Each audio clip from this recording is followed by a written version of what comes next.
સહજાત્મ સ્વરૂપ પરમ ગુરુ, તમારો પ્રશ્ન છે કે આત્મા કઈ રીતે બને. દ્રવ્યા જ કરે તે દ્રવ્ય, એટલે કે બદલાયા કરે, જેનામાં ગુણ વસે એ વસ્તુ. પણ આ દ્રવ્ય કે મૂળ વસ્તુ ઉત્પન્ન થાય નહીં, અને હોય તો તેનો નાશ પણ કદી થાય નહીં. નાસતો વિદ્યતે ભાવો, ના ભાવો વિદ્યતે સત. ગીતાના બીજા અધ્યાયનો આ 16મો શ્લોક છે. અસતનું અસ્તિત્વ નથી અને સતનો નાશ નથી. પરમ કૃપાળુદેવે સરળ ભાષામાં સમજ આપી કે હોય તેનો નાશ નહીં, નહીં તે નહીં હોય, એક સમય તે સૌ સમય, ભેદ અવસ્થા જોઈ. વળી મૂળ દ્રવ્ય ઉત્પન્ન નહીં, નહીં નાશ પણ તેમ. આ બ્રહ્માંડમાં એવા 6 દ્રવ્યો છે. આ દ્રવ્યોને વસ્તુ, પદાર્થ, અર્થ, ચીજ વગેરે શબ્દોથી પણ ઓળખાય છે. આખું વિશ્વ આ દ્રવ્યોના સમૂહથી બને છે. શરીર પણ એક દ્રવ્યનું નહીં, ઘણા દ્રવ્યોના સમૂહરૂપ છે. આખો લોક 6 દ્રવ્યોનો બનેલો છે. શરીર પણ 6 દ્રવ્યોનું બનેલું છે. પિંડે બ્રહ્માંડે, આ વિશ્વમાં કે શરીરમાં બધા જ દ્રવ્યો વત્તે ઓછે અંશે છે, સાથે જ રહ્યા છે. પોતપોતાની મૂળ સત્તા કાયમ જાળવી રહ્યા છે, અને એક ક્ષેત્ર અવગાહના સંબંધ છે. લોકના બધા દ્રવ્યોને પોતપોતાના મૂળભૂત ગુણો છે. એ રીતે કોઈ પણ એક દ્રવ્ય તે ગુણોનો સમૂહ છે.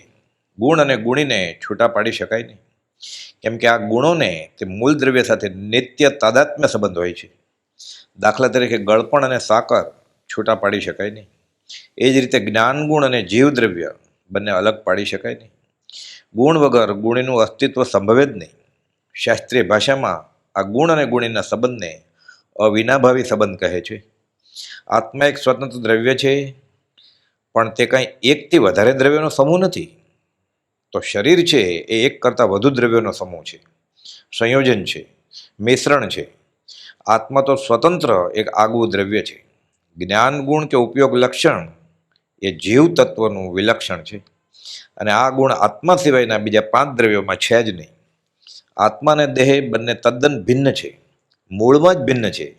શરીર એ સંયોગી રૂપ છે, પર્યાય છે, દ્રવ્યોનો સમૂહ છે. આત્મા સ્વતંત્ર એક દ્રવ્ય છે. આ જગતનું સ્વરૂપ ચિત્ર વિચિત્ર છે, તે આ 6 દ્રવ્યોની રમત છે. એ 6 દ્રવ્યો સિવાય 7મું દ્રવ્ય બ્રહ્માંડમાં છે નહીં. આ દ્રવ્યો હતા જ, છે અને હશે. કોઈએ કાંઈ એ બનાવ્યા નથી. આ હકીકત જાણી કોણે? અનુભવથી તે સિદ્ધ છે, ભાખે જીનવર એમ. આ 6 દ્રવ્યો જીવ તત્વ કે આત્મા, પૂદગલ, ધર્માસ્તિકાય, અધર્માસ્તિકાય, આકાશ, અને 6ઠું ઔપચારિક કાલ દ્રવ્ય. મૂળ દ્રવ્ય આત્મા કે જળ, તેનું એક પણ પરમાણુ નવું બનાવી શકાય નહીં. ગમે તે પ્રસંગે તેનો ગમે તેવા પ્રયોગ દ્વારા નાશ પણ સંભવે નહીં. ફક્ત પર્યાય એટલે કે બાહ્ય રૂપ બદલી શકાય. મૂળ દ્રવ્યનો નાશ ન થાય. ફક્ત જે બનાવાય છે તે પર્યાય કે જે રૂપનો નાશ થઈ શકે. બાળક, યુવા કે વૃદ્ધ, અંદર મૂળ દ્રવ્ય આત્મા તો એકનો એક જ છે. બાળ આદિ વય 3નું જ્ઞાન એકને થાય.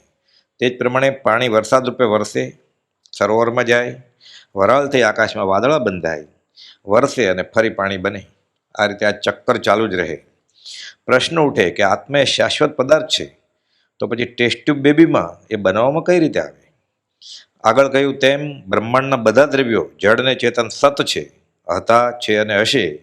એ તો અખંડ સિદ્ધાંત છે કે એક પરમાણુ પણ નવું બને નહીં, નવું બનાવી શકાય નહીં, અને એક પણ પરમાણુ તેનો નાશ પણ કરી શકાય નહીં. 5 મહાભૂતો જડ પદાર્થો છે, તો શરીર બનાવવાનું જ્ઞાન અને આદેશ કોણ આપે?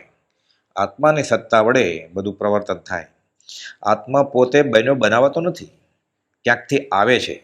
લેબોરેટરીની ટેસ્ટ ટ્યુબમાં કે આત્મા બનતો નથી.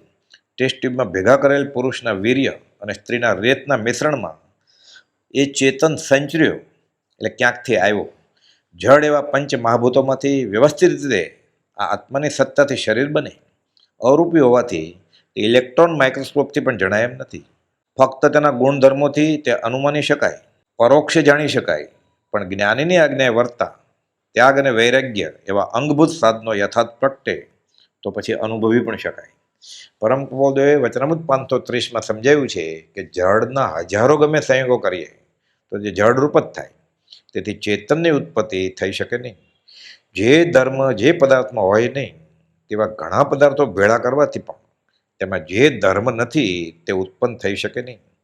એ અનુભવ ગમ્ય છે. આ પાંચે મહાભૂતોમાંથી કોઈને પણ જ્ઞાનગુણ નથી.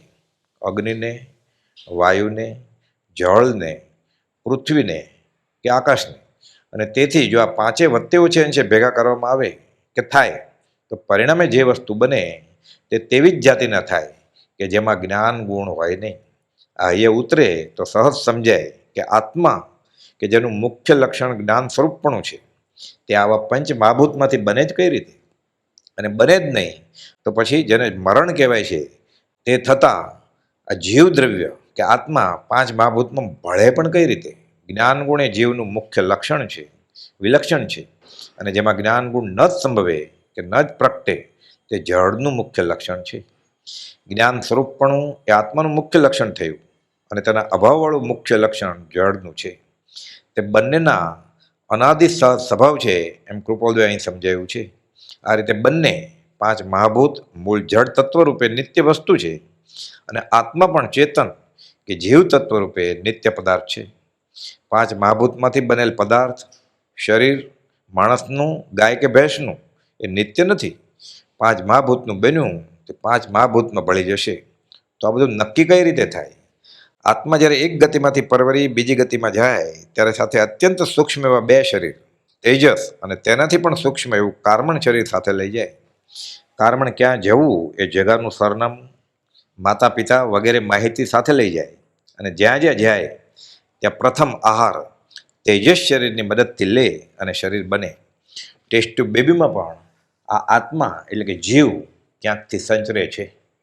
આ રીતે જીવ ક્યાંકથી આવ્યો કે સંચર્યો કંઈ નવો ઉત્પન્ન થયો નથી. પાંચ મહાભૂત પણ બહારથી લીધા શરીર બનાવવા માટે, તે પણ કંઈ નવા ઉત્પન્ન થયા નથી. આયુષ પૂરું થતાં જીવ પોતાના બાંધેલા શુભ અશુભ કર્મો પ્રમાણે હવે બીજે જશે. પાંચ મહાભૂતનું શરીર અગ્નિ સંસ્કાર કરે કે દાટે કે પક્ષીને ખવડાવે ફરી પાછું પાંચ મહાભૂતમાં ભળી જાય. પાણી પાણીમાં, વાયુ વાયુમાં, પૃથ્વી પૃથ્વીમાં વગેરે. કોઈ મર્યું નથી, કોઈ કંઈ જન્મ્યું પણ નથી. બહારથી દેખાતા રૂપ બદલાયા કરે. જીવ જ્યારે બધા કર્મો છોડી દે ત્યારે પછી ફરવાનું બંધ થાય અને સહજ શાંતિમાં જીવ સ્થિર થાય. આ દશાએ તે છેલ્લા શરીરમાં છે ત્યાં સુધી તે સાકાર પરમાત્મા આયુષ્ય પૂર્ણે મટીએ દૈહિક પાત્ર જો. હવે સાદી અનંત અનંત સમાધિ સુખમાં અનંતકાળ રહેશે. પરમ કૃપાલદેવે બોધ્યું છે તે મુજબ જીવની ઉત્પત્તિ અને રોગ શોક દુઃખ મૃત્યુ દેહનો સ્વભાવ જીવ પદમાં જણાય છે. પણ જો જ્ઞાનીના વચનને શ્રદ્ધે સમજે તો એવો જે અનાદિ એક રૂપનો મિથ્યાત્વ ભાવ જ્ઞાનીના વચન વડે દૂર થઈ જાય છે. સહજાત્મ સ્વરૂપ પરમ ગુરુ